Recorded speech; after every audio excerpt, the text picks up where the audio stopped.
Let's quickly do a pharm review over beta blockers. And this medication class blocks certain beta receptors in the body, which is actually beneficial for your cardiovascular system.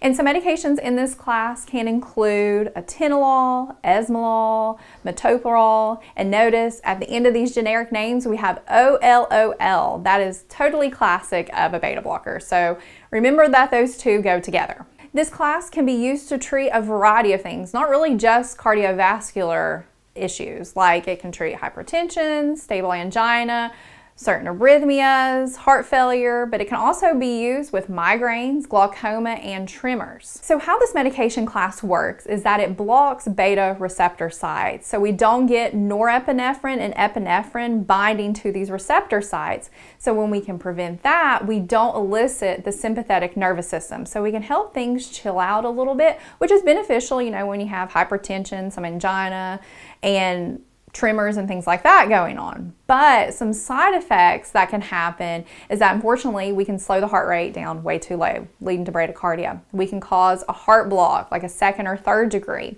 We can exacerbate heart failure, or we can even worsen a patient's asthma or COPD. And this really happens with those non-selective beta blockers. So keep that in mind if your patient has that.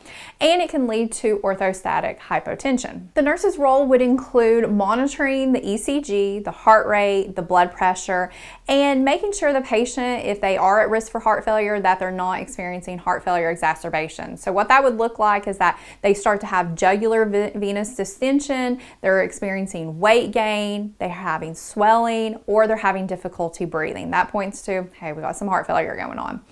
And educate patients. They just cannot quit taking beta blockers. They have to be tapered off. And if your patient has diabetes or they're at risk for hypoglycemia and they're on the non-selective kind, they are at risk for their signs and symptoms of hypoglycemia being masked, because a lot of patients sometimes they know that their sugar has dropped whenever they become tachycardic. But beta blockers, they prevent your heart rate from climbing up. So educate patients about that.